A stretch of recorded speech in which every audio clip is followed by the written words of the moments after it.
많은 사람들 사이에서 함께 웃고 떠들고 있어도 어느 순간 혼자라는 느낌이 든 적 있나요?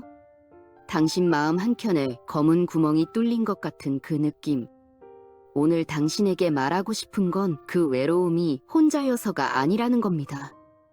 외로움의 진짜 정체는 다른 곳에 있습니다. 그리고 그걸 모르면 평생 같은 공허함 속에서 헤매게 됩니다. 지금부터 보여드릴 두 사람의 이야기가 당신의 생각을 바꿀 겁니다. 외로움은 혼자 있는 상태가 아닙니다. 외로움은 자기 자신과의 단절입니다. 당신이 당신을 사랑하지 못할 때, 당신이 당신의 중심을 잡지 못할 때 외로움이 찾아옵니다. 그리고 그 순간 당신은 위험한 함정에 빠집니다. 타인의 작은 친절을 사랑으로 착각하고 일시적인 관심을 깊은 친밀감으로 오해하고 결국 또다시 실망과 공허함으로 돌아옵니다. 이게 바로 미니의 이야기입니다. 미니는 매 순간 자신이 부족하다고 느끼고 남들과 비교하며 마음이 쉽게 흔들립니다. 회사에서 동료들이 칭찬받는 모습을 보면 자신은 뒤처진 것만 같다고 생각하고 동료들이 웃고 떠드는 장면에서도 허전함을 느낍니다. 친구에게 부탁을 했는데 반응이 예상대로 돌아오지 않으면 외로움과 상실감이 커지고 작은 친절조차 나를 특별히 좋아해서 해주는 거겠지라고 해석합니다. 어린 시절 경제적 어려움이나 가정 환경에서의 결핍이 마음속 불안으로 남아 외부에서 안정감을 찾으려는 습관이 생긴 것입니다. 미니는 악순환에 갇혔습니다. 외부에서 답을 찾으려 할수록 마음은 더 흔들립니다. 타인의 반응에 일희일비할수록 중심은 더 무너집니다. 그런데 똑같은 상황, 똑같은 결핍을 겪었어도 완전히 다른 삶을 사는 사람이 있습니다. 바로 지니입니다. 지니는 같은 상황을 겪더라도 다르게 반응합니다. 동료들이 성과를 내거나 칭찬을 받아도 그건 그들의 이야기고 나는 내 방식대로 성장하고 있어라고 마음을 다잡습니다.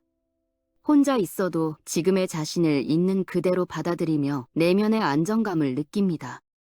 친구에게 부탁을 했는데 답이 늦게 돌아와도 그것이 자신의 가치를 흔들지는 못한다고 생각합니다.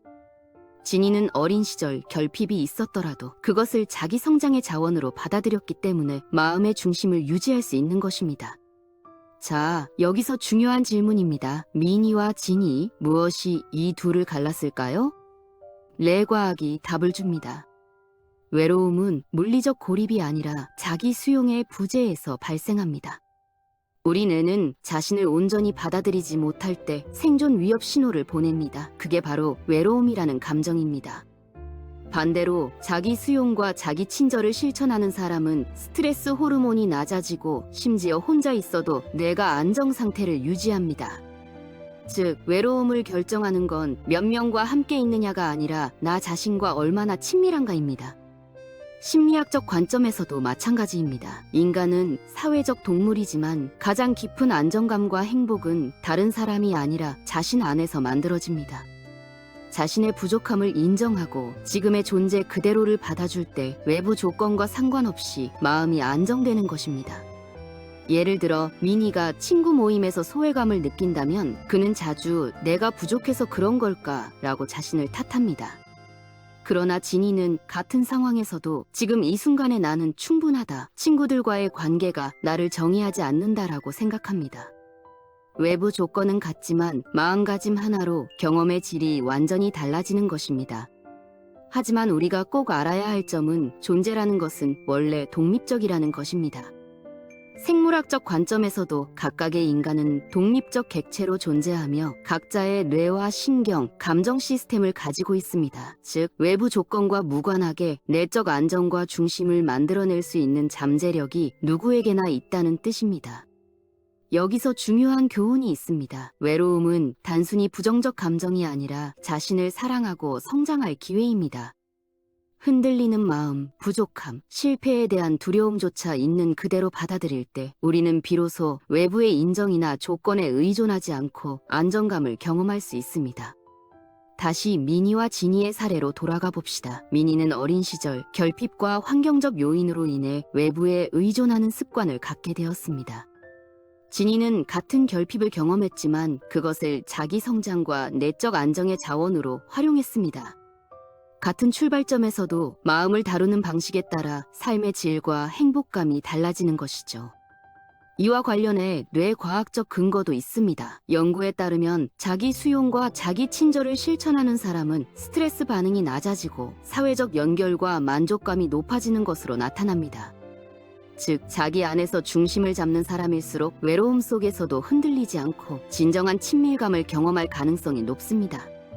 우리 모두에게는 선택할 자유가 있습니다. 외부에서 인정과 사랑을 찾으며 흔들리는 미니의 길을 계속 걸을 것인지, 아니면 지니처럼 자기 안에서 안정과 중심을 찾는 길을 걸을 것인지 말이죠. 물론 완벽한 사람은 없습니다. 부족함과 모자람, 불완전함까지 있는 그대로 받아들이는 것이 핵심입니다. 이제 상상해봅시다. 당신이 미니라면 외부 조건과 사람에게 마음을 맡기며 흔들리고 있을 겁니다. 그러나 지니처럼 자기 안에서 중심을 잡는 법을 배우면 외로움 속에서도 스스로를 있는 그대로 사랑하고 내면의 평화를 유지할 수 있습니다. 이 차이가 결국 인간관계, 행복감, 삶의 질을 결정짓는 것입니다. 지금 이 순간 당신 앞에 두 갈래 길이 있습니다. 미니의 길, 외부에서 인정을 구하며 평생 흔들리고 상처받고 다시 공허함으로 돌아가는 길. 지니의 길, 자기 안에서 중심을 잡고 불완전함까지 사랑하며 진짜 평화를 만드는 길. 선택은 당신의 몫입니다. 하지만 기억하세요. 당신의 진짜 친구는, 당신이 가장 먼저 만나야 할 사람은 바로 당신 자신입니다. 부족해도 괜찮습니다. 흔들려도 괜찮습니다. 불완전해도 괜찮습니다. 그 모든 것을 있는 그대로 받아들이는 순간 당신은 더 이상 외롭지 않습니다.